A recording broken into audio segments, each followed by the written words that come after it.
Bote la balandinion sur la Tokomi Télévision. Bienvenue dans l'émission La Bino Découverte Plus, une nouvelle émission mise à votre disposition pour parler de vous et Pekolobela Misala na Bino. Ensemble les loto Yambeli Bino, un entrepreneur, chef d'entreprise na kombo ya Monsieur Louis Kabongo, oyaye ko partager expérience naye na biso. Déjà, Monsieur Likabongo, bonjour. Bonjour, madame. Avant de pena yambo to banda, tolingi toyeba mwana mboka Likabongo, azanani abotami wapi atangi wapi betela biso mukie oyezali parcours na yo. Je suis né ici, à Botamiawa.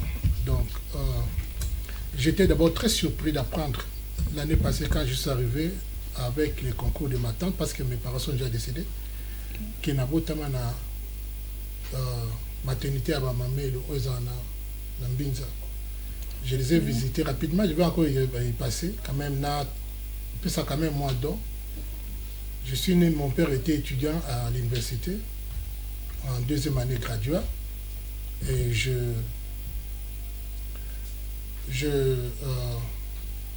grandi ici, j'ai fait l'école primaire ici, j'ai terminé les humanités ici, à l'Institut de la Gombe.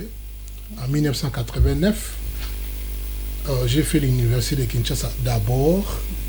J'ai terminé à l'université de Kinshasa, à la faculté des sciences économiques. Beaucoup de mes amis qui me voient en ligne, ils se reconnaissent de moi, mais j'avais la santé d'étudiant en ce moment-là. Donc tu ne peux pas... Ta santé ne va pas être comme nous l'avons aujourd'hui, c'est-à-dire, j'ai fini. Quand j'ai terminé, directement, je suis allé aux États-Unis. Arrivé aux États-Unis, moi j'ai terminé comme un samedi et l'autre samedi, j'étais aux États-Unis. J'ai tout appris ici en français. Et quand j'arrive aux États-Unis, je me rappelle bien, j'ai atterri un certain juillet, 5 juillet 97 98. Pendant l'été, il fait très chaud. Et l'unique mot que je connaissais, c'était hi, c'est-à-dire good morning, good afternoon. Vous savez, vous arrivez, nous on croit que quand on arrive aux États-Unis, quelqu'un va vous attendre déjà à la porte avec un véhicule, il te montre ton appartement, c'était une autre chose. Nous arrivons, maintenant on se rend compte que nous parlons une autre langue et ils ne parlent pas. Donc, d'abord, la compréhension avec Ego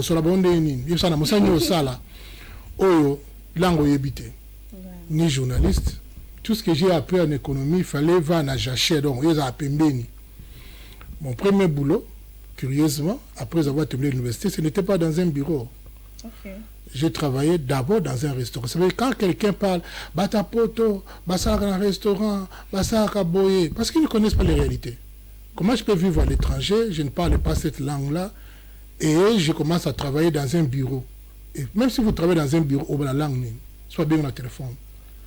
J'ai travaillé comme ça pendant 4 mois. Mais je me disais, mais moi j'ai fait l'université quand même. Tout ce qu'on a appris à l'université, les macroéconomies, les microéconomies, tout ce qu'on a appris là, l'économétrie, moi je les ai, ça atterrit sur un travail où vous essuyez les tables. Parfois, moi, je suis finger en anglais, je suis j'ai vu un cousin qui avait une thèse de doctorat en économie là-bas. Il m'a dit, oh, jeune frère, toi tu veux rester en Amérique et tu viens avec un diplôme en Afrique. Effectivement, c'est pas qu'on enseigne très mal ici. Bon, ça, c'était notre débat. Mais qui peut vous donner un emploi avec un diplôme où vous ne parlez pas la langue? Alors, mettez-vous à ma place. Je vais parler en quelle langue? Je vais travailler en quelle langue? En français, qui va m'écouter? Et j'ai commencé à j'ai fait comme ça pendant 4-5 ans. Un jour, je me suis décidé. Je m'étais décidé, mais j'ai été aussi poussé par un cousin, un cousin, et puis mon manager. J'ai travaillé dans un warehouse où on distribuait les produits pharmaceutiques. Un jour... Tu as combiné les produits pharmaceutiques? Non, ça c'était notre travail, j'ai trouvé après. Ok. Et là-bas, un jour, mon boss m'appelle. Il me dit, oh, il y a un code différent. Chez vous, là, vous avez fait quoi? J'ai dit, non, moi, je lui ai dit, j'ai le bachelor degree in economics. Il a dit, oh, mais qu'est-ce que tu fais maintenant? Il me dit, alors, je vais t'aider, je vais te donner un schedule, c'est-à-dire l'horaire où tu vas aller et au travail et aller à l'école. Et à ce moment-là, je venais à peine de me marier aussi. Maintenant, je faisais de 8h à 12h. Alors qu'on commençait le travail à 8h, moi j'allais à 8h à l'école d'abord, le Community College. Et puis quand j'ai terminé, j'ai retourné travailler jusqu'à minuit. Et je conduisais quoi? Ce qu'on appelle le forklift. Vous savez, moi je peux te conduire. Vous voyez, le forklift. Le forklift, ce sont les choses, on prend les choses dans les entrepôts, on les fait descendre. Moi, j'ai appris à conduire tout ça. Parce que qui va payer pour moi la maison? Qui va me donner à manger? Qui va nourrir ma famille? Et c'est comme ça que petit à petit, notre intégration s'est faite comme ça dans la société américaine. J'ai reçu à l'université, j'ai commencé à apprendre l'anglais d'abord.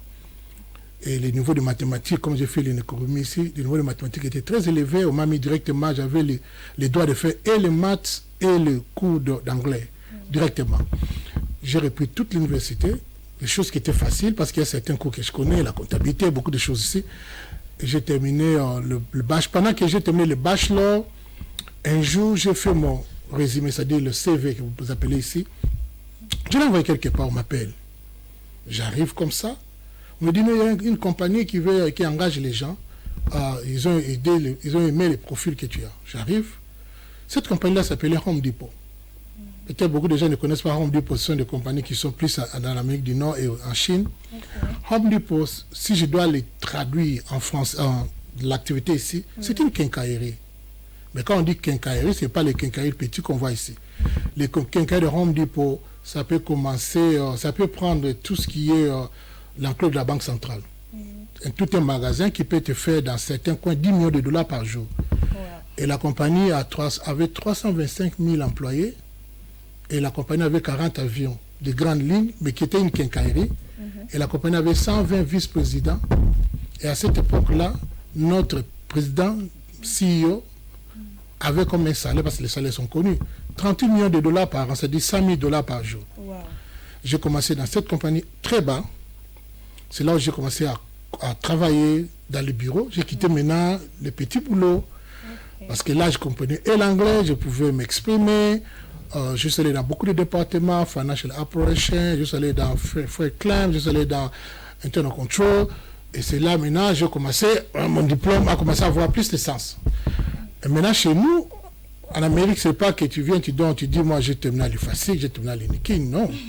Tu les dis, oui, mais ils ont des mécanismes de contrôle. C'est-à-dire, tu donnes l'année, tu donnes ton identité, ils ont les databases. Ils vont dans les databases, là, tous ceux qui ont les diplômes, on les connaît. Donc, tous les faussaires, ça ne passe pas. Donc, il y a des contrôles, c'est-à-dire, on contrôle les diplômes, on contrôle ce que vous appelez le casier judiciaire ici, on appelle ça background check, c'est-à-dire, depuis 7 ans, tout ce que tu as fait, si tu peux avoir un diplôme de doctorat, mais tu avais volé dans un magasin, tu avais arrêté, même si tu es le plus intelligent, on ne te prend pas. Et c'est comme ça, j'ai travaillé 10 ans avec eux, je suis allé dans d'autres compagnies, j'ai commencé à avoir maintenant plus d'expérience, c'est-à-dire, on appelle en anglais exposure, c'est-à-dire, c'est là où j'ai appris maintenant, je n'étais plus seulement un économiste ou bien financier, je commençais maintenant à monter un peu, à toucher un peu à l'IT, ce qu'on appelle des business analysts, j'ai commencé à faire les OCR implementation. OCR implementation, c'est quoi? Optical Character Recognition, c'est-à-dire, comme vous êtes ici, la facture, on vous envoie, personne ne les touche, ça entre dans la machine, ça lit les données, ça prend, ça envoie dans les systèmes, on paye les clients. Donc, j'ai commencé à faire ces implémentations. J'ai commencé à apprendre d'autres outils de gestion qu'on appelle SAP. SAP, c'est comme les histoires qu'on fait.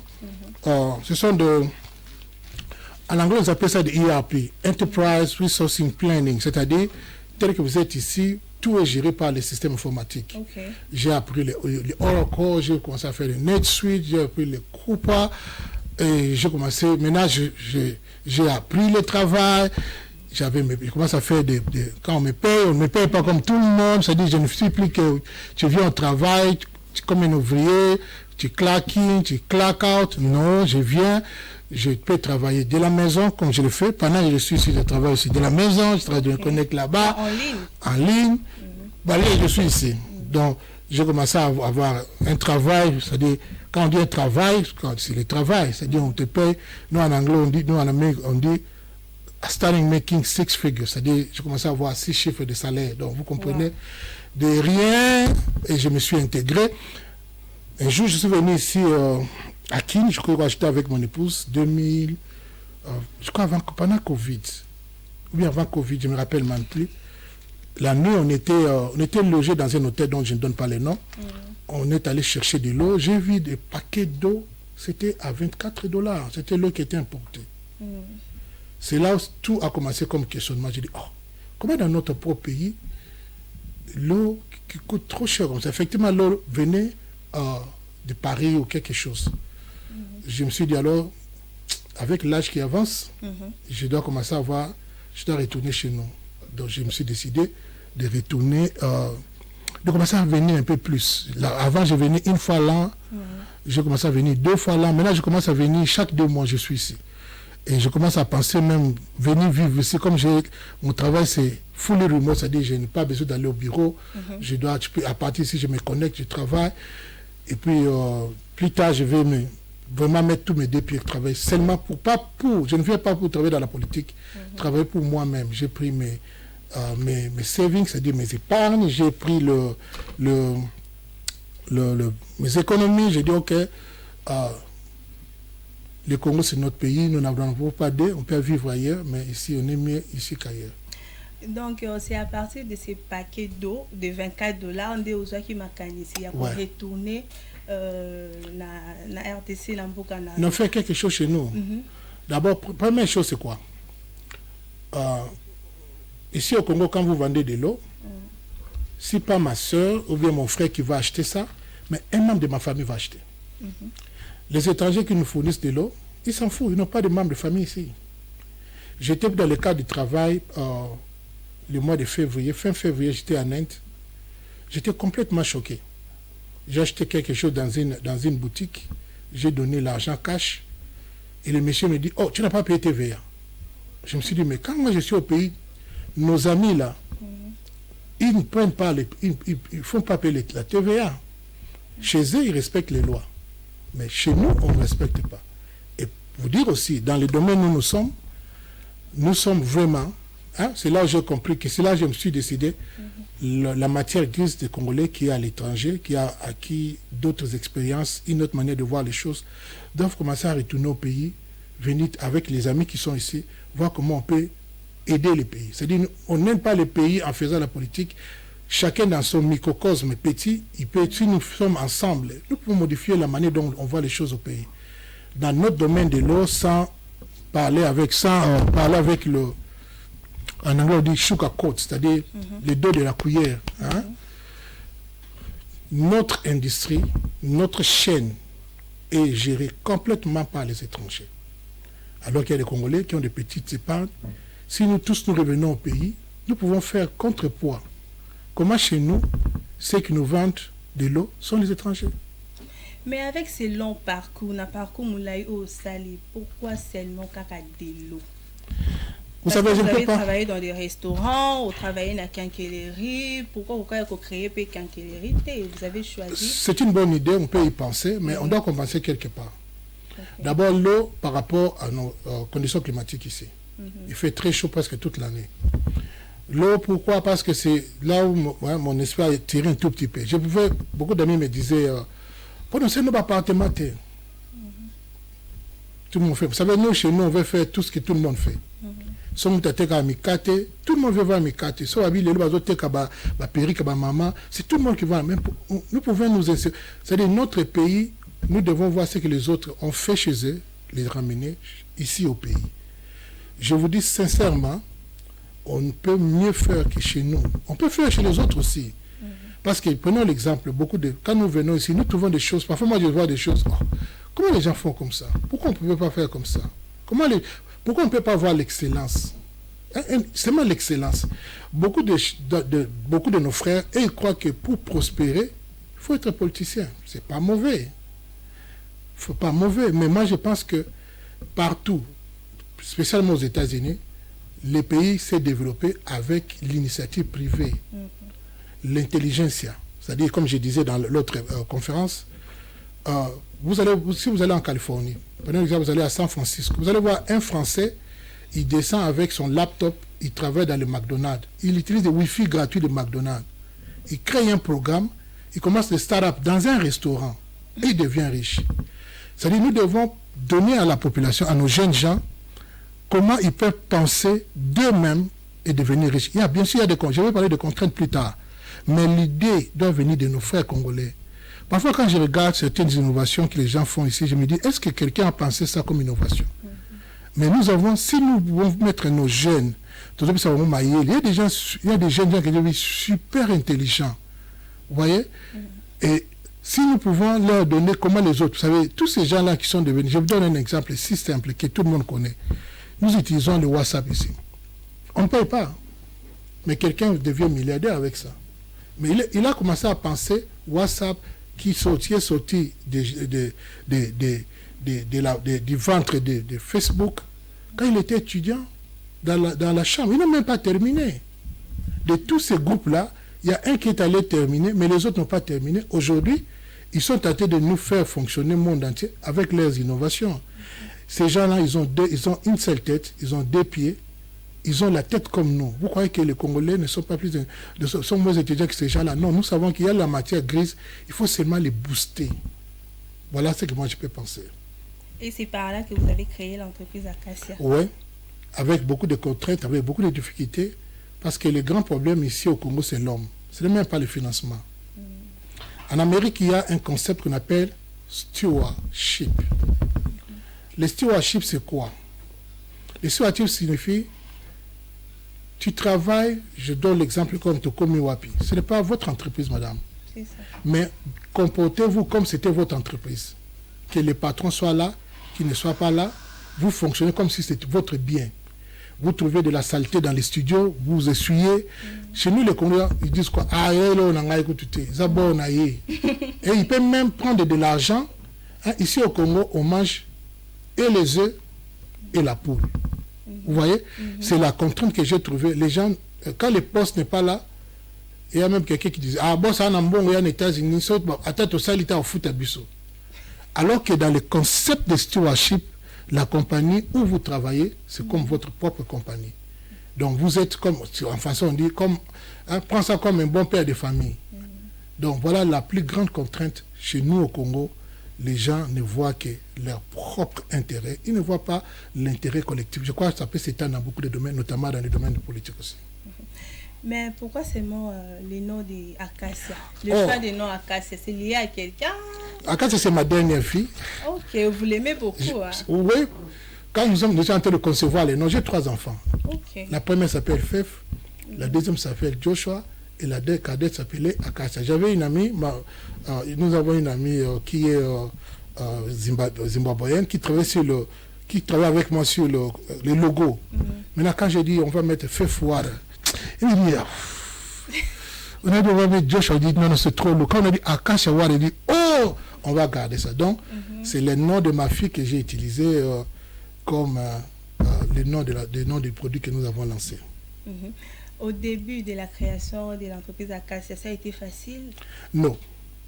Non. Il y a des choses qui ont été facilitées, notamment le guichet unique qui a permis d'avoir tout. Mais ce qui m'a dans le guichet unique, c'est de donner plus de spécifications d'autres documents que nous pouvons voir dans tel domaine, dans tel domaine. Certaines choses, on n'a même pas besoin d'aller là-bas localement. C'est ça le problème ici au Congo. Avec les embouteillages sont dus parfois, Moutalongo, pompage. J'étais à pompage pour aller demander une information à la gare centrale. Mais ailleurs, sur le check à Google, le website, tout est là. Parfois, Moutalongo font la compte dans la ville. À Longo, à Keti, na banque font les comptes. Ils sont antiques. Dans d'autres cieux, car même le téléphone, au tient d'information, au tient tout, et quand il y a une photo, pour épaissir l'information. Je vais vous donner un exemple. Dans la banque Moko, comme la banque, je devais faire une opération. On m'a demandé les documents de la compagnie. Oh, la banque me demande les documents de la compagnie. J'ai dit, ok, je les donne. Il me dit, oh, j'ai besoin des originaux. J'ai dit, mais les originaux? Je lui ai montré, j'ai dit, je vais te montrer quelque chose. Il y a un website à guichet unique. Il y a Betty, comme la compagnie, et Bimi, il y a Bimoni, guichet unique à ça, structure à l'État. Donc, moi, je n'ai pas allé en Gilles faire des faux documents te donner. Mais, venez les informations vraies et au guichet. Donc, en tant que banque, vous devez vous connecter à un guichet unique pour prendre les informations qu'ils ont et vous comparer avec ce que moi je vous donne. Vous voyez? Je pouvais faire ça de la maison, même au téléphone. C'est comme ça qu'ailleurs, surtout avec la Covid, les gens ont numérisé les informations. Donc, nous avons un grand problème ici au Congo des sources d'informations, c'est-à-dire la numérisation, la digitalisation doit vraiment aller de très loin, doit vraiment très avancer. J'ai eu des problèmes avec le problème des taxes. Quand je dis des taxes, c'est-à-dire des redevances. Il y en a des partout, même des menteurs. Vous imaginez, sur les gars qui ont vendu ministère X, ministère Y, ministère Z, ministère... Donc, tu peux te retrouver... Je me suis posé la question, pourquoi tout n'est qu'à la DGRAT? Tout peut aller à DGRAT. Ou bien à DGRK. Tout est si comme encore. Maintenant, même quand nos amis de DGRK ils viennent, je vais vous donner un exemple qui s'est passé avec les amis de DGRK. Ils sont venus, ils ont été à la liste, ils ont fonctionné. On a dit, bon, oh, ils ont taxé dans été. Bon, ils ont attendu la loi. Alors que ce sont eux qui doivent m'enseigner. Donc nous avons beaucoup de contrats sur le plan fiscal. L'État doit mettre un peu de l'ordre. Les gens de la structure régionale, on ne peut pas payer 2 taxes à la fois. Il y a des taxes qu'on paye sur le plan national, il y a d'autres taxes DGRK. Pour moi, c'était un imbroglio. Ça décourage. Je me suis maintenant posé la question. Nos amis qui viennent des étrangers, quand ils viennent dans notre propre pays, qu'est-ce qu'ils font? Ils vont faire quoi? Ils vont chercher à prendre des raccourcis. Maintenant, pour qu'il n'y ait pas de raccourcis, il faut que les taxes soient claires et souples. Parce que quand on fait les affaires ailleurs, je ne dis pas seulement les États, je parle là où j'ai vu, les gens de l'État, au moins, là-bas, pas noté, ils vont t'écrire une lettre. Ils vont te donner le comment tu vas payer et ils vont te dire quand est-ce que cela doit être fait. Ce qu'on fout, il y a beaucoup de mécanismes pour te contraindre. D'abord, tu as un fout, tu as hors de démission. Hors de démission, je me suis posé la question. Ce que tout le monde a dit, pourquoi moi je dois vous payer lors de démission? Vous voyez, parfois nous le conscientisons. Maintenant, moi, ça me fait la honte. Nos amis étrangers qui font des affaires ici, ils ont dans notre désordre ici. Maintenant, eux, ils font quoi? Dès que ils partent. Maintenant, comme ils savent que tout le monde fonctionne là-bas, moi, ça ne fonctionne pas comme ça. Vous me montrez la loi et je dois payer. Et je les ai dit, ok, je vais payer par rapport à quelle production? Vous voyez? Donc, quelque part, nous devons mettre un tout petit peu de l'ordre aussi pour inciter nos amis qui sont à l'étranger, qui veulent retourner. Ils paient les taxes. Je ne vois pas, je ne dis pas comment les taxes vont avoir. Donc, tout le monde a taxe et environnement. Et là, j'étais dans leur bureau. Je veux qu'ils m'écoutent ce que je dis maintenant. Il y a un bureau dans Bango. C'était sur le boulevard. Ici, c'est DGRK. Babi, taxe environnement. Je les ai dit, mes amis, taxe environnement, c'est bien beau. Je dis, regardez vos bureaux. Il y a trop de toits d'araignée. Donc, l'environnement doit commencer dans vos propres bureaux. Donc, si nous payons le taxe, quand on vient ici, on doit trouver des conditions aussi. J'espère que vous captez. Donc, je crois que nos amis doivent mettre... Moi, je suis congolais, j'aime mon pays. Donc là, vous interpellez directement les autorités. Oui, oui. C'est-à-dire, les taxes que nous payons, il faut qu'on voit même comment ça fonctionne. Un gars congolais, il y a Makila. Vraiment. Vous êtes père de famille, vous êtes entrepreneur. Dernier au sein associé, là vous la père de famille, là vous l'entrepreneur. Comment le deux? Mais ça va de père, non? Quand tu es père de famille, il faut d'abord s'assurer que ta maison, tout est bilan. Mais quand vous êtes entrepreneur, ça demande il faut se déplacer au salon. Non, il faut être organisé. Bon, peut-être je suis un peu pareil. Quand je dis pareil, c'est-à-dire beaucoup de choses, nous le faisons au téléphone, sur le laptop, on n'a pas trop de déplacements. Ah ouais, il faut n'acoter en zéla. N'acoter en embouteillage, il faut n'acoter en bouteillage, tu dois passer peut-être 1 mois, 2 mois. Parfois, c'est une chose. Et là, on a 1 minute, on a 45 minutes, de 45 jours. Et là, on a 1 minute. Là, on a une banque. On a pris un exemple, un exemple simple. Si on n'a pas de dépôt, na compte, quand la chambre, on a chèque nanga na chango na kanya photo liboso pe sima eke na ke banque te so na ça retrait na ko ça retrait le mécanisme belé électronique tout ça na ko ke na banque la machine automatique na salle de dépôt tout comme Simbo Nanga. La vie, on a cherché à réduire les choses. Ah, c'est ok, la banque, même pour nous retirer, tu vas faire combien de temps? 2 heures, 3 heures du temps. Par moment, oui. Parce que moi, comment on peut réduire le temps à bateau? Au moins, moto à Kontarambongo, au remplissage qui pour moi, c'est redondant. La personne qui prend l'argent, il compte devant toi. Tout ça sont des choses qu'on doit arranger. Si nous on ne parle pas, nous devons arranger. Il faut tout bon notamment la jeunesse qui vient après, et les pays qui en ordre. Ici, ce n'est pas le problème. Il y a pouvoir, c'est nous-mêmes en tant que peuple. Nous devons mettre de l'ordre dans notre pays. C'est-à-dire, retourner à votre question sur le temps, je gère bien mon temps. Je m'assure que mes enfants font leurs devoirs, je leur donne l'amour qu'ils ont besoin, je leur parle sur leurs études et la majorité, presque à l'université, la cadette est presque en terre. Donc, quand ils vont à l'université, ils vont commencer à sauter au gérer. Papa a déjà fait le grand travail. Il continue à travailler pour eux, malgré que je dois me déplacer aussi. Parfois, de temps en temps. Vraiment. Parlons des Acacia. Comment vous procédez? Vous savez, pardon, Acacia, tout ça, a traitement. Je ne peux pas dire à la télé. Nous faisons en sorte que nous traitons de l'eau pour être vraiment pure. Pas de microbes, mutamela qui angoté, ça qui est boyé. Pas d'avis que gamon mélango. Tout ça mélango. Tout ça a besoin qu'à battre aussi c'est bien contrôler bisoté. Bisomoko en tant que structure, il faut tout contrôler. Nga parfois on a beaucoup katana production, tout changer ba filtre, beaucoup katana production, tout soukola ba tank et à la propre. Ce n'est pas seulement l'aspect bénéfice qui nous guide, mais l'aspect service des autres côtés mingi. Est-ce qu'on peut donner service à nos amis, à nos familles, membres de famille, mais la maille moko un peu plus propre. Parce que quand nous mettons dans la bouteille, et moi un jour, quand je vois que mayonnaise a bien été, on a mis toute la production, on répond tout.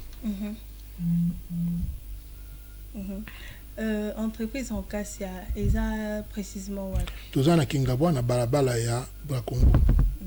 Maintenant pour toutes les gens, toutes les personnes, au besoin pour ça qu'on s'en procurer. Bon, vous avez un besoin de vente précis. Non, nous avons nos numéros que je peux donner. Oui. Si vous appelez, nous sommes en train de faire des entretiens parce que tout le cas là-bas il y a 500 ml, mais ce que tout le monde il y a 75 ml. Par là même de ça, moi quand je suis venu, il y a 500 ml. Babi danga a 500 ml, batbalinga kangote. Na modifie ba machine, na 750 ml. Nous ba dire to lui so tout le monde des muke wana.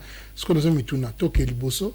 Tout ça mais on va servir tout le monde 500 ml et 750 ml. Donc bientôt là, toujours ko ça activité vraiment très intensement. Donc si quelqu'un veut commander, il peut aller au 083 083 46 75 46 75 75 voilà. 75 783 je vais reprendre 083 46 75 783. À tout moment nous sommes là pour vous servir. Il y a des gens qui m'ont appelé je suis venu au pays pour beaucoup de gens me disaient qu'ils ont aimé la qualité de Maïnabiso. Qu'il y a beaucoup de feedback. C'est pourquoi nous voulons vraiment que cela ils ont ampleur sous tout servir peuple Nabiso dans la concurrence avec les autres, tout à fait. Nous sommes dans la concurrence, mais tout servir d'abord. Parce que il